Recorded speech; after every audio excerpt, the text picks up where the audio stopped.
Hey everybody. Just thought I'd share a little bit of my personal testimony with you all today. Um, Whenever somebody decides to share their testimony, I always think, where do I start? Um, and I like to basically tell it in three parts: where I was, uh, my salvation, and how my life changed. Well, I did not grow up in a Christian home. My mom was Catholic and raised Catholic, and my dad, his parents, uh, raised him in the Anglican Church. But when he was old enough to decide for himself, he uh, didn't really, church wasn't really part of his life. And I can remember being about 8 years old, um, going to church with my mom, and I'm not sure exactly what denomination the church was, but they just kind of found a middle ground, probably Presbyterian or something. And I remember doing uh, communion classes, and my mom taught communion classes, and that was when I was 8. And then we moved to a different city. And when we moved to a new city, church went by the wayside, and I began to be more interested in things of the world. Um, Fast forward until I was 25 years old, living in Big Sky, Montana. I moved out there just to go skiing and hunting, and God was not part of my life at all, not even a consideration. And then I was getting ready to get married, and so Sarah, who's my wife now, we started looking for a church, and we lived in a ski town, and there was one church, and there was 4 or 5 different denominations that met in this building at different times. And the latest service was 11 o'clock. So we decided we'll go to the 11 o'clock service. And that was a non denominational service. And after the service, the pastor invited me to a potluck. And he sat with us at the potluck. And by the end of the potluck, he had invited me to play my djembe in the worship team. And so the following Sunday, I showed up to church and started playing in the worship team. Lost as a goose in a hailstorm. And the people in that church loved on us. And shortly after that, he invited us to a Bible study. And I said, "What's a Bible study?" And he said, "Well, it's where we study the Bible. We'll do it at my house." And I said, "No, thanks." And he said, "Well, my wife is going to prepare food." And I said, "Okay, we'll be there." So we showed up. And we were doing The Purpose Driven Life by Rick Warren. And my wife and I got saved. I think she professed faith on week 6. And by week 8, I had also professed faith. I didn't know. She didn't really share with me, or she did, but I wasn't a believer, and I didn't really put two and two together. And she had said, "I think I believe this." And a couple weeks had gone by, and I was in hunting camp out in the mountains of Montana, and some other guys were supposed to show up at our camp that weekend, and nobody did. I was there by myself. And for whatever reason, I decided to bring Rick Warren's Purpose Driven Life 6 miles into the backcountry in my pack, hardcover. And I was reading it, elk were bugling, and I just realized Jesus is real. And my life changed that night. Came home and told my wife, and she was excited. And shortly thereafter, we were baptized in that church. Um, and the rest is history. I was 25 years old when that happened, and we moved to another town, and that was when we went to our first Southern Baptist church. And it was kind of a rough start. There was changes in leadership, and but we decided, this is home. This is where we're going to stick it out. We realized through through different experiences that the church was made up of lost people, and so just because there were problems wasn't a reason to leave. And so we stayed, and we're still active members in that same church to this day. That was probably in 2007, I guess, 2008. So we were going to this small church, and the pastor took us through Experiencing God by Blackaby. And at the end of that study, there was a call to action.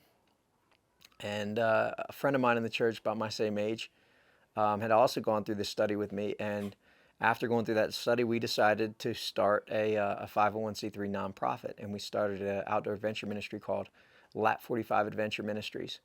At first, we had gone over to another SBC brother who was working in Yellowstone National Park with college students, and said, "Hey, man, we want to join your ministry. We want to take kids backpacking and share the gospel with them and do discipleship." And he said, "Well, that's not what I do, but you should do that." He hooked us up with a lawyer. We started a nonprofit, and we sent letters out to friends and family. And in less than 2 months, we had raised $30,000, bought all the equipment necessary, and we took 8 trips we took about 60 kids that first summer. He and I quit our jobs. I had a construction company, and I had a custom home that I was about to go sign a contract on. And I had to call the homeowner and tell them that I could no longer build his house because we had to start this ministry. He thought I was crazy. And and my buddy, he worked for the Forest Service, and he quit his job. And the two of us led backpacking trips all summer sharing the gospel. And come fall, he started waiting tables, and I started setting tile. Switched over my company from custom homes to tile subcontractor. And so for a couple of years, I set tile in the winter, and we led trips in the summer, and I was content. And at that point, my life had changed from living for things of this world and going to church to living for God and working to put food on the table so that I could serve the Lord. We did that for about 3 years, and then God asked my wife and I another time to take another step of faith. And he said, "I want you to go and share the gospel with people that have never heard it before." Well, I was actually at a youth convention promoting Lat 45 Adventure Ministries. We had been guiding trips for 3 years. It was everything was good. And I met a young teenage gal who had grown up in West Africa, and she was an MK. And she told me what it was like to share the gospel with people who'd never heard it before. Short-term trips had come, and she spoke the indigenous language, and so she would translate and share the gospel. And she said, told me how amazing that was. And a light went on, and I hadn't even realized there was people like that out there. And everybody that I was taking on trips had already been to church or had a plethora of different opportunities to go to church. And there's people out there that have never heard the gospel before, that didn't even know what the Bible was, and that intrigued me. And I was driving home from that conference, and the Lord spoke to me, and it started raining really hard, and I couldn't see out the windshield because of the rain. And then I started crying because I heard the Lord's voice, and I pulled over, between the tears and the rain, I couldn't see the road. I pulled over, I was by myself, and I had a conversation with the Lord, and I said, "Lord, if this is from you, you will change my wife's heart too." He was calling us to take the gospel where it wasn't. And in that statement, I had peace. And my wife, some of you got to know my wife, she is so amazing. But we had gone to Mexico on our honeymoon a couple of years before this, and she got so sick. And she said when we got home, "I'm never leaving the country again." So I have that in the back of my mind. I drive to the house, and I get there, and Grandma was coming over to watch the kids, and me and my wife went for a walk in our neighborhood there. And I shared with her my experience, and she got this big smile on her face and said, "When are we leaving?" And then she began to weep, and we fell on our knees on the side of the road, and she was crying, and I was crying, and she was scared to death. And I was excited because I couldn't believe that her first reaction was to go. And a neighbor was driving by in his car, and he stopped, and he said, "Are you guys okay?" And we kind of look up all teary-eyed, and "Yeah, we're okay." And anyway, so I go to my pastor, and I said, "Okay, Pastor, I feel that the call to go and take the gospel to the nations." And he said, "That's awesome, but weren't you in my office last month telling me that you wanted to get a seminary education?" And I said, "Yeah." And he goes, "Haven't you started that?" I said, "Yeah, I was taking my first class online." And he said, "One thing at a time." He said, "God won't call you out of one thing to do another." I said, "Okay." So at that point, I thought, well, this is going to be a long road. And my wife and I began to downsize. We began to sell things, prepare the field, if you will. Our house that we had built on 20 acres out there in Montana was our prized possession, and we knew that was a gift from God, and so we decided to hold it with an open hand. And so we began to sell and downsize our stuff, and we put our house for sale on the market, and we waited. And I was doing seminary, and a couple months went by, and we were in the process of downsizing. The house was for sale, and it's winter time, and so Lat 45 was kind of in a lull, and we were reading in Acts 16 about the Macedonian call, and I was reading my personal time one Sunday morning, and Sarah was reading her personal time, kind of on the couch in another room, and and she said to me, "What are you studying?" And I said, "Oh, I'm reading about the Macedonian call." She said, "Oh, me too." And so naturally, our generation, I pulled my laptop out and I Googled the Macedonian call, and this web page popped up, and it said IMB at the top, and I didn't know what that was. And there was a little and it said, do you want to get your seminary education and become a missionary? And those are the two boxes. Those are the two callings that I had in my life. So of course the answer was yes.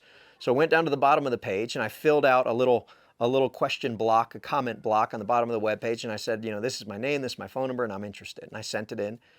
We closed up the computer, jumped in the car, went to church. A couple weeks go by. I'm at work doing construction, and my phone rings, and it's a gal from the IMB, and she says, "Hey, we saw your inquiry online. Let me ask you a few questions." Well, after about an hour of conversation, she says to me, "I'll be honest with you. You got no missions experience. You've never been on a mission trip. You didn't even know who the IMB was a month ago, and you go to a SBC church." She said, "You're kind of a long shot." And she said, "But it sounds like God's at work in your life. So I'm going to let you have an interview anyway. And they can decide how to move forward." Well, we did the interview, and a year later, our house had sold, and we were at FPO and heading to the mission field. Um, we ended up choosing to work among the indigenous in the Americas, and we were in language school in Chiapas, Mexico, planning to go share the gospel in Colombia. Well, while we were in language school, that door closed, and we could no longer go to Colombia. And so one of my supervisors contacted me and said, "What do you think about staying in Mexico?" And we had just had our third child was born in Mexico by that time, and we had permanent residency, and we said, "Okay, God," and there was two choices. One seemed a whole lot harder than the other. And my wife, we had had a rough first year on the field and had a baby. Um, and we just thought, you know what?